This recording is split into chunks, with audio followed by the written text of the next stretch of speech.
ఆస్వాదిస్తారు. పోనీ ఏం చేస్తారు, మీకు ఒక నచ్చి ఒక కారు ఇచ్చారంటే ఎన్ని రోజులు వాడతారు, దాని వ్యాలిడిటీ ఉన్నంత వరకు వాడతారు, మీ ముందు ప్రయాణం ఉన్నంత వరకు వాడతారు. అంటే ఏది స్థిరమైనది కాదు. కానీ దేవుడు కనుక మన పనికి చేతనిచ్చాడంటే అది ఎవ్వరూ తీసుకోలేనిదంట, అది ఎవ్వరూ తీయలేనిదంట, అది తరతరాలకు విస్తరిస్తుందంట. అర్థమైందని అన్నమాట.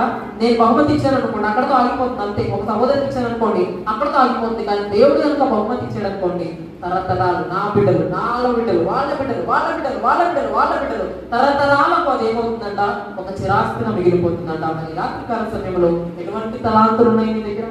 ఎటువంటి తలాంతం కలిగిన వారు ఉన్నారు మీరు?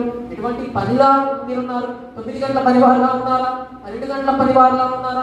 3 గంటల పనివారులా ఉన్నారా? లేకపోతే 5 గంటలకు వచ్చిన నమ్మకమైన బలాదారులు అని గుర్తించబడిన పనివారులా ఉన్నారా? జాగ్రత్త.